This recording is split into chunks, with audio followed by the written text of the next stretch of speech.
आप देख रहे हैं हमारा YouTube चैनल दी सच्चा भारत और आज के इस बुलेटिन में आपका स्वागत है। झुंझुनू में कई दिन से लापता मजदूर के बच्चे के मामले में जांच के दौरान शनिवार को पुलिस ने ईंट भट्टे से कुछ अस्थियां बरामद की हैं, जो लापता बच्चे की बताई जा रही हैं। इसे रविवार सुबह डीएनए जांच के लिए जयपुर भेजा गया है। वहीं थाना अधिकारी राकेश कुमार मीणा ने बताया कि बच्चे के लापता होने के बाद पुलिस ने एक टीम गठित की थी, जिसमें पूछताछ के दौरान लोगों ने बताया कि उन्हें ईंट भट्टे में किसी के गिरने की आवाज सुनाई दी थी, जिसके बाद पुलिस ने जांच की तो भट्टे से अस्थियां बरामद हुई। पुलिस ने कहा कि डीएनए रिपोर्ट आने के बाद ही साफ होगा कि ये अस्थियां लापता हुए बच्चे की है या नहीं। आज की लेटेस्ट न्यूज अपडेट्स में हम जानेंगे, किसानों को मिली दिल्ली में 26 जनवरी को ट्रैक्टर रैली निकालने की इजाजत। म्यूचुअल फंड इंडस्ट्री ने साल 2020 में जोड़े 72 लाख से ज्यादा फोलियो। भारतीय महिला जूनियर हॉकी टीम ने चिली की सीनियर टीम को 2-0 से हराया। एक्टर वरुण धवन और डिजाइनर नताशा दलाल बंधे शादी के बंधन में। और ऐसी ही तमाम बड़ी खबरों पर डालेंगे नजर, तो चलिए फटाफट शुरुआत करते हैं। दिल्ली पुलिस ने किसानों को दिल्ली में 26 जनवरी पर ट्रैक्टर रैली निकालने की इजाजत दे दी है।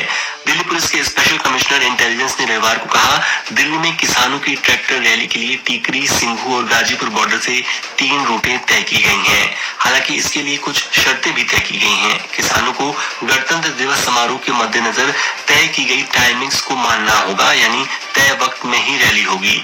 दिल्ली में आने के बाद रैली को रिपब्लिक डे सेलिब्रेशन वाले दायरे से पहले दाएं बाएं टर्न कराया जाएगा।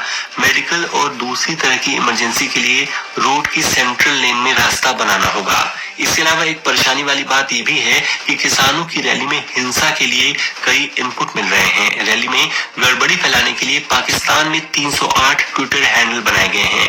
किसान नेताओं को भी इस बारे में जानकारी दे दी गई है। वहीं दूसरी तरफ कृषि कानूनों के खिलाफ जारी किसान आंदोलन में अब महाराष्ट्र के किसान भी शामिल हो गए हैं। राज्य के 21 जिलों के किसान नासिक से मुंबई यानी 180 किलोमीटर तक रैली निकाल रहे हैं। सोमवार को मुंबई पहुंचकर ये एक सभा करेंगे, जिसमें एनसीपी अध्यक्ष शरद पवार भी शामिल हो सकते हैं। भारत अब दुनिया के उन टॉप 15 संक्रमित देशों की सूची से बाहर हो गया है, जहां कोरोना के चलते हर दिन सबसे ज्यादा मौतें हो रही हैं। आंकड़ों पर नजर डालें तो पिछले 11 दिनों से देश में 200 से कम मौतें हो रही हैं। अभी हर दिन अमेरिका में सबसे ज्यादा मौतें हो रही हैं। शनिवार को यहाँ 3,427 लोगों ने जान गंवाई। ब्राजील में कोरोना की दूसरी लहर में तेजी शुरू हो गई है। यहाँ एक दिन में 87,000 से ज्यादा लोग संक्रमित पाए गए। कांग्रेस सांसद राहुल गांधी ने रविवार को केंद्र सरकार पर जमकर हमला बोला। तमिलनाडु में अपने 3 दिन के दौरे के पहले दिन कांग्रेस सांसद ने इरोड में कहा, भारत सरकार की हर नीतियां सिर्फ 5 से 6 बड़े व्यापारियों को मजबूत करने के लिए तैयार की जाती हैं। दोस्तों, इस भाषण की प्रमुख बातें अलग से एक ऑडियो में बताई गई हैं, जिसे आप इसी चैनल पर सुन सकते हैं। प्रधानमंत्री नरेंद्र मोदी रविवार को गणतंत्र दिवस परेड में परफॉर्म करने वाले एनसीसी कैडेट्स के बीच पहुंचे। इन्हें संबोधित करते हुए मोदी ने कहा, हमारा देश विविधताओं से भरा होने के बावजूद एक है। अगर एक पंक्ति में कहें तो भारत में रास्ते भले ही अलग अलग हैं, लेकिन गंतव्य एक ही है, मंजिल एक ही है। ये मंजिल है एक भारत श्रेष्ठ भारत। व्हाट्सएप, फेसबुक जैसे ऐप की प्राइवेसी पर जारी कंट्रोवर्सी के बीच आतंकियों ने नया पैंतरा अपनाया है। युवाओं को भड़काने के लिए पाकिस्तान के आतंकी संगठन अब नए ऐप का इस्तेमाल कर रहे हैं। इनमें तुर्की की कंपनी द्वारा बनाया गया ऐप भी शामिल है। इससे स्लो इंटरनेट में भी काम किया जा सकता है। यूपी सरकार ने घर में शराब रखने के लिए नए नियम कायदे बनाए हैं। इसके तहत तय लिमिट से ज्यादा शराब रखने के लिए लाइसेंस लेना होगा। लाइसेंस के लिए 12,000 रुपए सालाना फीस चुकानी होगी। शुरुआत में 51,000 रुपए की गारंटी भी देनी पड़ेगी। इन नियमों का सीधा मतलब है कि अब लोग बिना लाइसेंस के घर में निजी बार नहीं बना पाएंगे। नियम तोड़ने पर 3 साल तक की जेल हो सकती है। पाकिस्तान की ओर से की गई फायरिंग में सेना का एक जवान शहीद हो गया। पाकिस्तानी सेना ने 18 जनवरी को जम्मू कश्मीर के सुंदर बनी सेक्टर में सीज फायर तोड़ा था। सेना के बीआरओ ने बताया कि सीज फायर वायलेशन के दौरान नायक निशांत शर्मा घायल हो गए थे और कल उनकी मृत्यु हो गई। देश भर में मौसम का हाल मिला जुला नजर आ रहा है। कश्मीर, हिमाचल समेत पहाड़ी राज्यों में अभी बर्फबारी और कड़ाके की ठंड जारी है। वहीं मध्य प्रदेश, छत्तीसगढ़, झारखंड जैसे मैदानी राज्यों में ठंड का असर कुछ कम होता दिख रहा है। इसके अलावा पंजाब और दिल्ली जैसे मैदानी राज्य भी हैं जहां कड़ाके की ठंड अब भी जारी है। जम्मू कश्मीर के ज्यादातर इलाकों में शनिवार को बर्फबारी हुई, करीब 10 इंच तक बर्फ जम गई। इसके कारण जम्मू श्रीनगर हाईवे पर लंबा जाम लग गया। हवाई सेवाएं भी प्रभावित हुई। नेपाल के कार्यवाहक प्रधानमंत्री केपी शर्मा ओली की अपनी ही पार्टी में फजीहत हो गई। नेपाल कम्युनिस्ट पार्टी एनसीपी के विरोधी गुट ने रविवार शाम पार्टी में ओली की सदस्यता खत्म कर दी। नेपाल में इस वक्त संसद भंग है और वहां कार्यवाहक सरकार चल रही है। अब सुनते हैं बिजनेस वर्ल्ड की कुछ latest news. Mutual fund industry ने साल 2020 में 72 लाख से ज्यादा फोलियो जोड़े हैं। Association of mutual funds in India MP के अनुसार इसी के साथ म्यूचुअल फंड इंडस्ट्री में कुल फोलियो की संख्या 9 करोड़ 43 लाख के पार हो गई है। इसकी तुलना में 2019 में म्यूचुअल फंड उद्योग ने 68 लाख फोलियो जोड़े थे। देश के दूसरे सबसे बड़े सरकारी बैंक पंजाब नेशनल बैंक ने अपने ग्राहकों से पुराने आईएफएससी और एमआईसीआर कोड को 1 अप्रैल से पहले बदलने को कहा है। बैंक के अनुसार 31 मार्च 2021 के बाद से ये कोड काम नहीं करेंगे। अगर आपको पैसे ट्रांसफर करने हैं तो उसके लिए आपको बैंक से नया कोड लेना होगा। वर्ल्ड इकोनॉमी फोरम WEF की ऑनलाइन समिट 24 जनवरी से शुरू होने जा रही है। इसमें प्रधानमंत्री नरेंद्र मोदी सहित चीन के राष्ट्रपति शी जिनपिंग जैसे दुनिया के बड़े नेता शामिल होंगे। हालांकि इस इवेंट में अमेरिका के नए राष्ट्रपति जो बाइडेन और ब्रिटिश प्रधानमंत्री बोरिस जॉनसन नहीं शामिल होंगे। 6 दिनों तक चलने वाला Davos agenda summit virtual event होगा जो 29 जनवरी तक चलेगा। सेंसेक्स की शीर्ष 10 में से 4 कंपनियों का बाजार पूंजीकरण यानी मार्केट कैप बीते सप्ताह 1,15,758 करोड़ रुपए बढ़ गया। इस दौरान रिलायंस इंडस्ट्रीज का बाजार पूंजीकरण सर्वाधिक 71,000 करोड़ रुपए बढ़ा। इसके अलावा टीसीएस, हिंदुस्तान यूनिलीवर लिमिटेड और बजाज फाइनेंस के बाजार मूल्यांकन में भी अच्छी बढ़ोतरी हुई। अब सुनते हैं खेल जगत के मुख्य समाचार। अल्टीमेट फाइटिंग चैंपियनशिप UFC में 2 अलग अलग वेट कैटेगरी के वर्ल्ड चैंपियन रह चुके आयरलैंड के कोनोर मैकग्रेगोर की वापसी अच्छी नहीं रही। तीसरी बार संन्यास तोड़कर वापसी करने वाले 32 वर्षीय मैकग्रेगोर को अमेरिका के डस्टिन पोरियर ने दूसरे राउंड में नॉकआउट कर दिया। बावजूद इसके रेवेन्यू शेयरिंग के तहत मैकग्रेगोर ने इस मुकाबले से करीब 219 करोड़ रुपए कमाए, जबकि विजेता को सिर्फ 7 करोड़ रुपए मिले। भारत के खिलाफ 5 फरवरी से शुरू हो रही 4 टेस्ट मैचों की सीरीज से पहले इंग्लैंड के कप्तान जो रूट जोरदार फॉर्म में आ गए हैं। उन्होंने श्रीलंका के खिलाफ दूसरे टेस्ट मैच के तीसरे दिन 186 रनों की बेहतरीन पारी खेली। इसकी बदौलत इंग्लैंड ने अपनी पहली पारी में 9 विकेट खोकर 339 रन बना लिए हैं। जो रूट ने अपने 99 टेस्ट मैचों के करियर में पहली बार लगातार 2 टेस्ट में शतक जमाया है, जो भारत के लिए अच्छा संकेत नहीं है।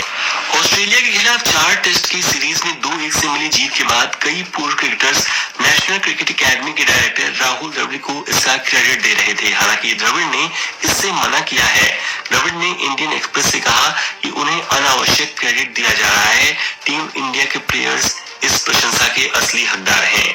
भारतीय महिला जूनियर हॉकी टीम ने चिली की सीनियर टीम को 2-0 से हराकर अपना अजय अभियान जारी रखा है। भारतीय टीम का चिली दौरे में यह 5वां मैच था। इनमें से उसने 4 में जीत दर्ज की, जबकि 1 मैच ड्रॉ रहा। चिली की सीनियर टीम ने पहले 3 क्वार्टर में कड़ी चुनौती पेश की, लेकिन भारतीय टीम आखिरी क्वार्टर में 2 गोल करने में सफल रही। मुख्यमंत्री गहलोत के पुत्र वैभव गहलोत ने की कांग्रेस प्रत्याशियों के समर्थन में चुनावी सभा। पाली जिले में नगर पालिका चुनावों के मद्देनजर सोजत नगर पालिका के 40 वार्डों के प्रत्याशियों के समर्थन में आम सभा का आयोजन रामलाव तालाब स्थित आम सभा का आयोजन किया गया।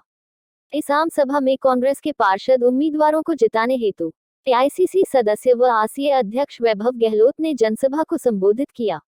मुख्यमंत्री अशोक गहलोत के पुत्र की यह अपने संभाग में पहली चुनावी सभा थी। वैभव गहलोत को सुनने आसपास के सैकड़ों गांवों से ग्रामीण पहुंचे। मंडियां खत्म कर देगा।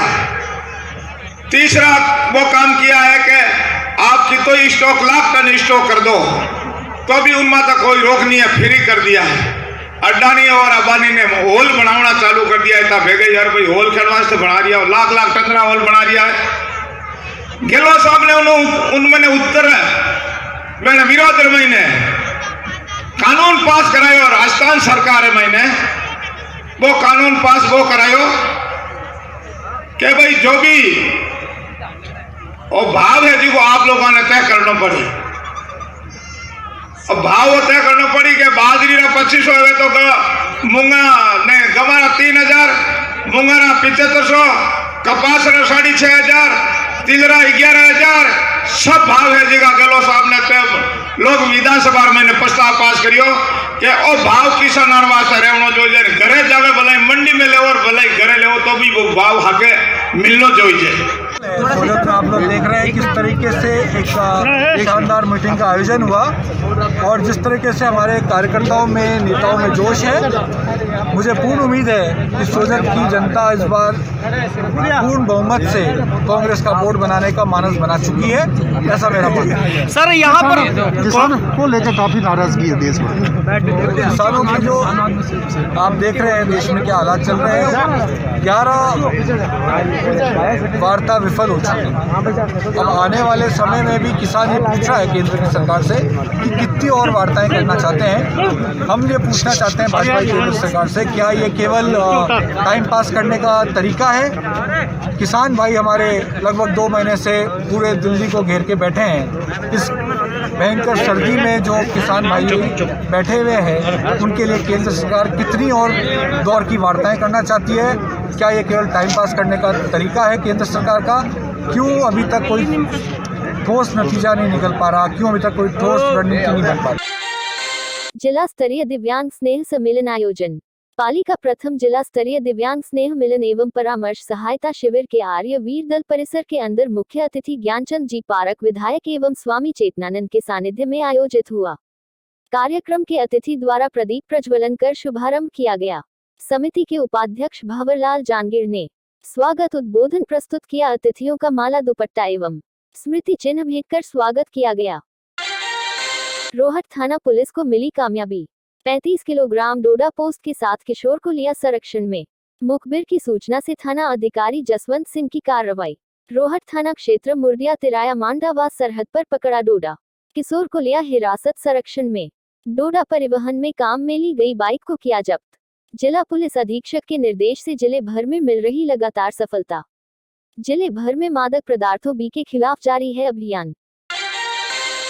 बेहर विधानसभा से पूर्व प्रत्याशी रहे बीजेपी के मोहित यादव पर आज सुबह हुए हमले के बाद उनके पिता पूर्व मंत्री डॉक्टर जसवंत सिंह यादव के द्वारा बेहर पुलिस थाने के सामने धरना देकर बैठ जाने का विरोध जताया। साथ ही इस दौरान बीजेपी के विधायक सहित पूर्व पदाधिकारी मौके पर मौजूद है। इस दौरान रोड पुलिस अधीक्षक ने कहा कि मोहित यादव के बयान पर हमने मामला दर्ज कर लिया। साथ ही जो भी उन्होंने पर्चा बयान में कहा है उसके आधार पर जल्दी आरोपियों को गिरफ्तार कर लिया जाएगा।